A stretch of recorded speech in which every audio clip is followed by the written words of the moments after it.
안녕하세요. 필라테스 학교장 문희탄입니다. PPS 재활 훈련 프로그램 강의 두 번째 시간입니다. 이번 영상에서는 영적 코어라는 주제로 이야기를 해보겠습니다. 일반적으로 운동할 때 코어라는 단어는 많이 들어보셨을 텐데 영적 코어라는 단어는 생소하실 거예요. 영성에 대해 관심이 많으신 분들이나 신앙이 있으신 분들에게는 너무 낯선 단어는 아니면서도 이것을 어떻게 PPS 재활 훈련의 방식으로 접근하여 풀어나가는지에 대한 방법론에 대해서는 아직 갈피가 잡히지 않으실 수 있습니다. 영성에 대해 관심이 없고 운동에도 관심이 없으신 분들은 더욱이 감이 오지 않을 수 있습니다. 우선 코어가 무엇인지에 대해 알아볼 필요가 있습니다. 코어의 사전적인 뜻은 중심축 또는 핵심입니다. 지구를 예로 들면 그림에서 보이시는 것처럼 가운데 내핵, 외핵이 존재하는데 이것을 코어라고 합니다. 그리고 흔히 우리가 알고 있는 신체의 코어는 몸통의 중심을 둘러싸고 있는 근육인 복근, 척추기립근, 골반 기저근입니다. 조금 더 디테일하게 내핵 관점으로 보면 복횡근, 다혈근, 골반 기저근, 횡격막으로 분류될 수 있습니다. 흔히 코어 운동을 한다고 하면 이 근육들을 활성화시키고 협응력을 키우면서 안정성을 향상시키는 트레이닝을 합니다. 필라테스, 요가, 웨이트 트레이닝 등 다양한 수단들로 코어 운동을 할 수 있습니다. 이 부분을 저는 육체적 코어, 즉 우리 신체 안에 있는 코어를 활성화시켜서 보다 더 강하고 안정적으로 만드는 육체적 재활인 PR1, Physical Rehabilitation 1의 범주 안에 넣도록 하겠습니다. 두 번째로 PPS 재활 훈련에는 PR2, Psychological Rehabilitation 2라고 하는 심리적 재활도 필요합니다. 그리고 PR2에도 PR1과 동일하게 코어가 존재하고 저는 이를 심리적 코어라고 부르겠습니다. 마음의 작용과 의식 상태를 뜻하는 이 심리 안에서 중심을 잡지 못하는 경우가 있는데 예를 들어 감정적으로 기쁨이나 행복 또는 슬픔이나 우울 등 여러 가지 종류들의 심리 상태에서 균형을 잡지 못하고 극과 극으로 치닫아 둘 중 하나에 머문다든지 아니면 기복이 심하다든지 하는 삶의 패턴이 심리적 코어의 불균형 및 비활성화를 초래하게 됩니다.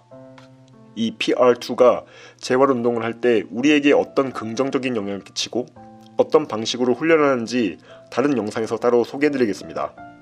영적 재활인 SR, Spiritual Rehabilitation의 개념과 훈련에 대한 부분들을 어느 정도 우리 안에 체계화시켜 놓아야 그때 비로소 PR2를 바르게 이해하고 운동에 적용할 수 있기 때문에 지금은 차근차근 SR을 이해하기 위해 가장 기본이라고 할 수 있는 오늘의 주제, 영적 코어에 대해 이야기해 보겠습니다. 사실 육체적 코어의 힘조차도 눈에 보이지 않아서 접근하는 데 있어 어려움이 있는데 영적 코어는 육체적 코어보다 더 추상적인 개념이라서 굉장히 이해하기 어렵습니다. 일단 하나씩 접근해 보겠습니다. 인간은 동물들과 달리 복잡한 뇌 구조를 가지고 있습니다. 그리고 각자 가지고 있는 성향과 기질에 따라 뇌를 다양한 방식으로 사용하고 풀어가며 각자의 삶의 양식으로 나타냅니다. 그리고 동물과 가장 다른 점은 우리 인간은 영적인 존재라는 것입니다. 인간은 육체적 한계를 넘어서 영적 차원을 통하여 본질적인 초월적 의미를 추구하는 존재입니다. 더 나아가 우리가 살고 있는 세상의 직관적, 현상적 차원을 넘어 이루어지고 있는 각자가 느끼는 고통에 대한 해석과 삶의 궁극적인 의미를 추구하는 존재입니다. 그리고 신적인 존재에 대해 생각하고 스스로 내면과의 소통을 통해 자아를 성찰하며 이전보다는 성숙하기 위해 노력하기도 합니다. 이런 부분들이 동물들과 다른 점입니다. 하지만 때때로 우리는 동물과 크게 다르지 않게 사는 모습들을 보이곤 합니다. 예컨대 절제하지 못하고 정욕에 이끌려 파멸에 이르는 삶을 산다든지 반인륜적인 행동들을 한다든지 등 정신이 육신에 장악되어 제어가 안 되는 삶이 바로 그것입니다. 어떻게 사람이 저렇게 행동할 수 있는가? 짐승보다 못한 인간이라고 말하지만 아무리 성인군자라 할지라도 인간이기 때문에 이런 부분의 밸런스가 무너질 경우가 생길 수 있고 또 그런 인간이 될 가능성이 전혀 없다고는 단언할 수 없습니다. 인간인 우리 모두는 이 부분에서 자유로울 수 없습니다. 다만 그렇게 살지 않기 위해 앞서 언급한 것과 같이 자아 성찰을 하고 성숙한 삶을 살고자 하며 사회에서 사람들과 올바른 관계를 하며 살아가기 위해 끊임없이 노력할 뿐입니다. 인간이기 때문에 이쪽으로 갔다가 저쪽으로 갔다가를 반복하며 삽니다. 이쪽에 있으면서 인간으로서 무가치한 삶을 살다가도 회심하여 저쪽으로 가기도 하고 저쪽에서 온전하게 살다가도 외부적, 내부적인 요인들로 인하여 이쪽으로 다시 오기도 합니다. 때론 한쪽에 매몰되어 절망과 낙심의 늪에서 헤어나오지 못하고 평생을 삶의 의미를 찾지 못하고 죽지 못해 살아간다고 표현하며 사는 사람들도 있습니다. 저는 어떤 삶을 살아가는 사람은 좋은 사람이고 어떤 삶을 살아가는 사람은 나쁜 사람이다라고만 따지는 것에 그치는 것을 매우 경계합니다. 왜냐하면 거기에는 판단과 정죄만 있을 뿐 사랑이 없기 때문입니다. 물론 확실한 기준은 있어야 합니다. 그리고 확고하면서 올바른 가치관이 확립이 되어 있어야 합니다. 제가 말씀드리고 싶은 것은 먼저 인정하는 것입니다. 현재 내가 처해 있는 상황과 상태를 비관적으로 바라보는 것이 아니라 있는 그대로 받아들이고 인정하는 것입니다. 말은 쉽지만 막상 그 상황에 직면하게 되면 그것은 정말 너무나도 힘든 과정이고 그 자체를 포기해버리고 싶은 마음이 가득하게 됩니다. 머리로는 받아들이고 그 다음 단계로 나아가야 한다고 알고 있으면서도 현실을 마주하기 두렵고 그것을 헤쳐나갈 엄두조차 나지 않습니다. 이런 사람들을 비난하고 정죄하는 것은 사실 자기도 그런 본성을 가지고 있다는 것을 의식하지 못하지만 마음속 깊은 곳에 숨기고 있고 그렇게 꽁꽁 숨겨놓았던 것이 다른 사람에게 나타났을 때 자기가 그렇게 숨기고 싶었던 모습이 남을 통해 비춰지게 되어 분노가 나타납니다. 분노는 두려움의 다른 말이기도 합니다. 나의 그 숨기고 싶었던 모습이 드러나게 되는 것 같아 분노, 비판, 정죄 등 다양한 방식으로 나타나게 됩니다. 그래서 이것을 인정하는 것이 자신의 치부를 공개하는 것 같아 힘이 드는 것입니다. 불가능하다고 느낄 수 있습니다. 각자의 상황과 처지에서 경험하는 것들이 전부 다르고 느끼고 체감하는 정도의 차이가 크기 때문에 나의 고통과 남의 고통을 비교할 수 없고 비교해서도 안 됩니다. 그럼 처음에 어떻게 접근해야 할까요? 힘든 가정 가운데 어쩌면 해결이 안 될 것 같이 느껴질지라도 먼저 내 자신을 바라보는 것으로 시작합니다. 그리고 지금 현재 나에게 처한 상황과 내면 상태를 객관적으로 바라보며 지금 상황 이대로를 받아들이기 위한 인정하는 연습들을 합니다. 처음 운동을 시작할 때 뭐부터 해야 할지 몰라서 갈팡질팡 갈피를 잡지 못하거나 또는 고민만 하다가 시작도 못하고 포기하는 경우를 떠올려 봅니다. 여기에 과거 다쳤던 경험들이나 현재 가지고 있는 통증 및 질환들로 운동할 엄두조차 내지 못하는 상황이라면 보통 운동하는 것에 접근조차 하지 못합니다. 이 상황이 앞에서 나누었던 영적인 문제에 매몰되어 있는 상황과 비교될 수 있습니다. 잘 모르지만 일단 운동을 시작하는 것이 맞을까요? 이렇게 접근하는 것은 앞에서 말씀드렸던 인정하는 것을 그냥 하라고 하는 말과 비슷합니다. 그냥 운동해. 일단 시작해. 하면 점점 좋아져.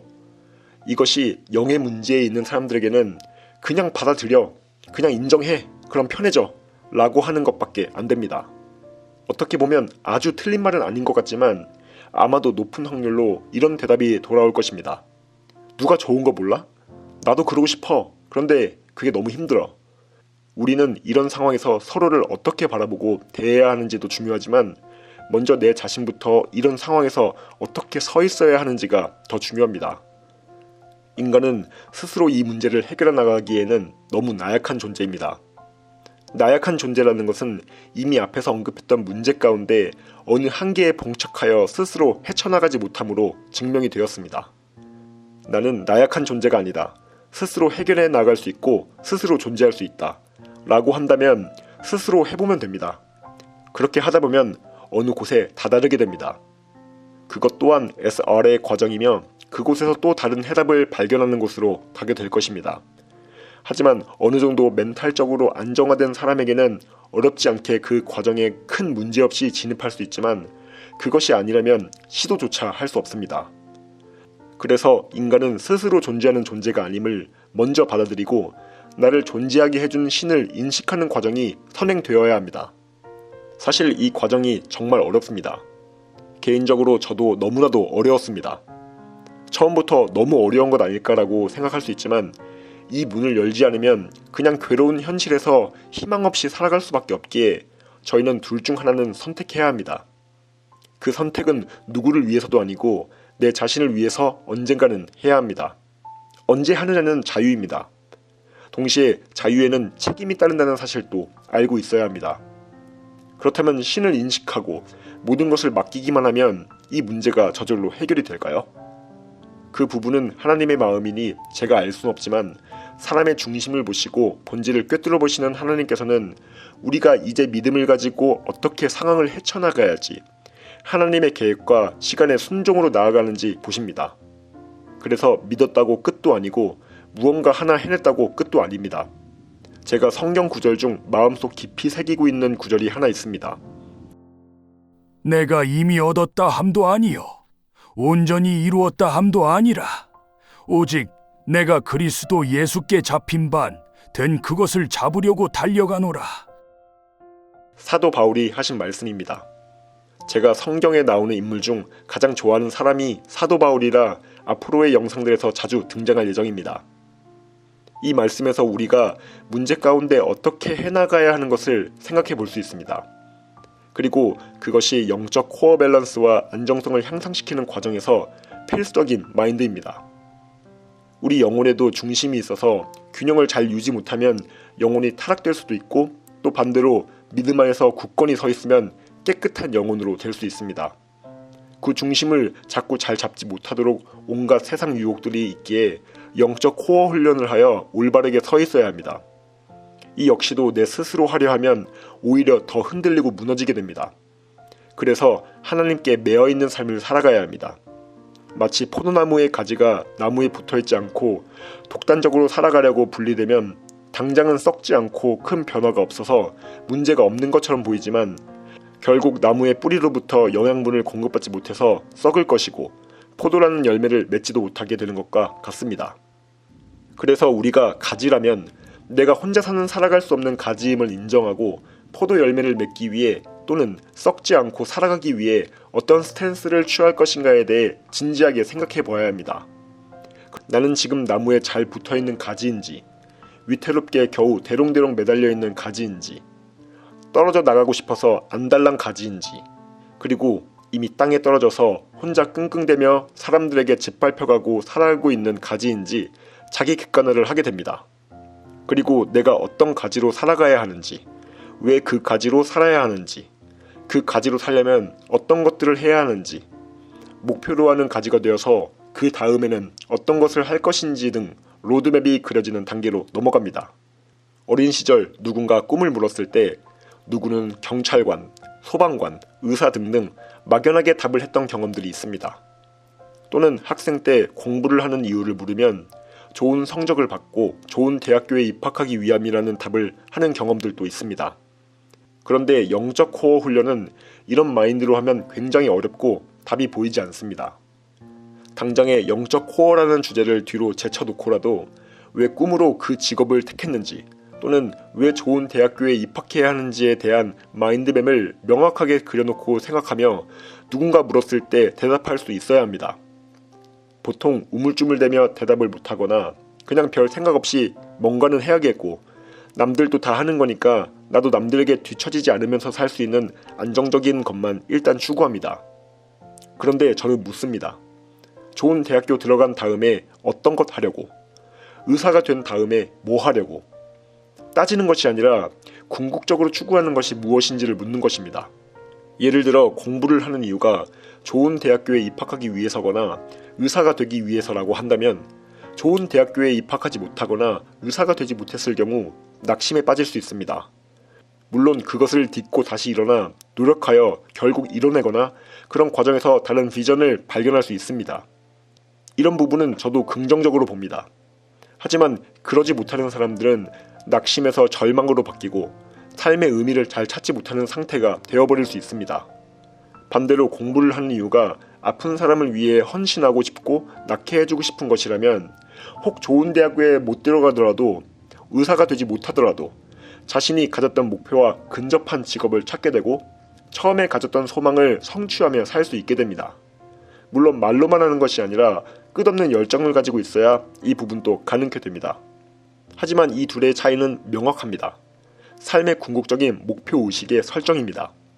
그리고 이것을 육적으로 접근, 즉 인간의 힘으로만 하는 것이 아니라 영적으로 접근하여 하나씩 차근차근 풀어가야 비로소 영적 코어의 훈련이 올바르게 시작됩니다. 그래서 저는 비전을 하나님의 나라에 두고 내 삶의 궁극적인 목표의식을 재설정하라고 말씀드립니다. 아직 신앙이 없으신 분들, 아직 신을 믿지 않으시는 분들은 명상을 통해 나를 바라보고 현재 나의 상태를 점검 및 인정하며 문제 가운데 어떻게 해나가야 할지, 그 다음에 어떤 마음가짐으로 살아가야 할지, 그 마음가짐으로 무엇을 할 것인지, 그리고 그 할 것을 통해 궁극적으로 무엇을 추구하며 살아갈 것인지 등 끊임없이 생각을 되뇌이라고 말씀드립니다.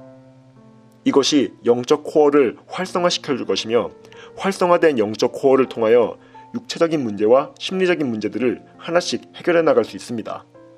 그 해결해 나가는 케이스들은 앞으로 지금까지 배웠던 필라테스 동작들, 통증 및 질환을 위한 재활 운동 등을 예시로 들어 설명해 드리겠습니다.